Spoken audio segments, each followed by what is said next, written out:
ngiye kwakira umunyarwenya witwa Joshua. Ko mudakoma amashyi Joshua ntago mumuzi? Ntago ari Kamirindi mu by'ukuri, yitwa Joshua. Ladies and gentlemen, put your hands together for Joshua. He is an upcoming comedian. Nubwa mbere agiye gukora, ndi kumusasira. Nimudaseka mbababwiza ukuri, sibyo? Ni ibanga pe, urumva? Hako nta kuntu mutaseka, nose mwishyuriye iki? Murahomba mubireba. Oya tuze kumvikana, ntituze kugenda nyine dutandukanye. Amashyi menshi cyane kuri Joshua.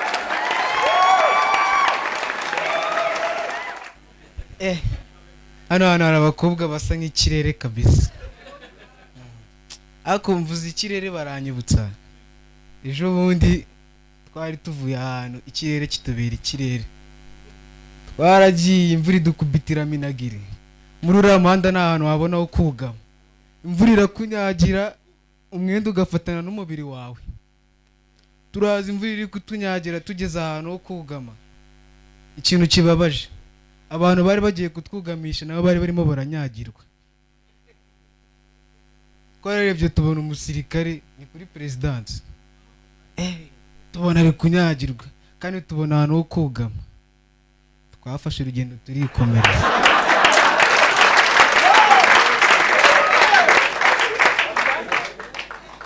Genius comedy. Nk'ubu iri jambo baryandika mu Kinyarwanda byari kuba ari amaherere.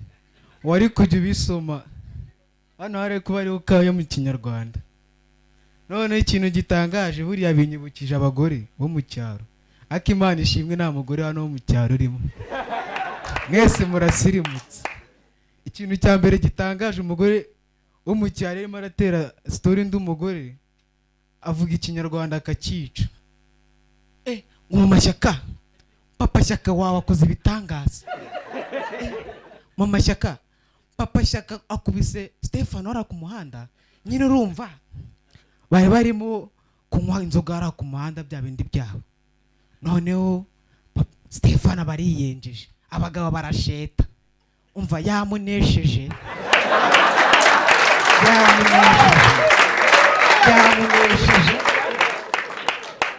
Yamujyana gara akabaramunesha.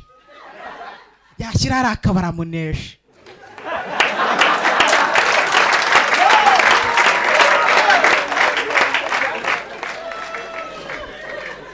Ubwo Ikinyarwanda niyakishe yageze arangaramunesha, amushyira aramunesha, birangira yariye.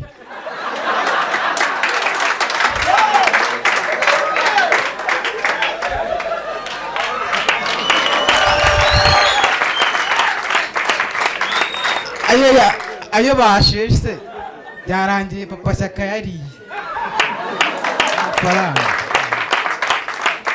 Rero nyuma y'imvura yaratunyagiye nyine bukeye bwaho ndakomeza turatembera. Ikigo cyacu bari batwemereye kudutembereza muri Radio Rwanda ngiye kubera gukubagana. Abandi bari barimo barabereka nyine ukuntu ibyuma byo babikora. Ngenda nyingura ibyumba byaho ndeba, mbanguye kuri Rigana ari kogeza umupira. Akwemerera ikintu atagira. Sadio Mane aratsinze go. Umusore wa santimetero 70 na metero 1 wavukiye muri Senegal mu bitaro bikuru bya Senegal. Sadio Mane yavutse tariki 30 z'ukwezi kwa kabiri. Abona izuba saa 6 z'ijoro. Kubera kuvugishwa Sadio Mane yabonye izuba saa 6 z'ijoro. Ndatuza samona abona izuba saa 6 z'ijoro. Sadio Mane hashize iminota 5 arongera aratsinda. Sadio Mane nuza mu Rwanda nzaguhinka. Sadio Mane nuza mu Rwanda uzaza n'ikamyo twaremo inka. Sadio Mane nuza mu Rwanda uzaze gukura ubwatsi.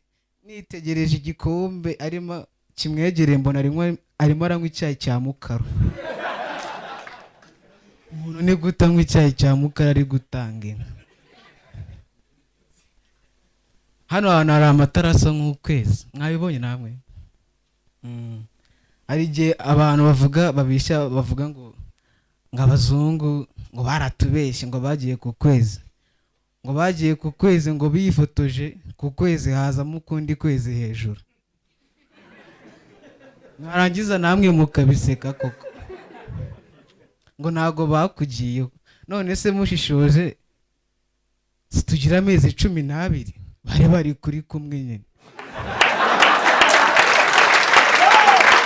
Murakoze cyane Nikagoma Joshua.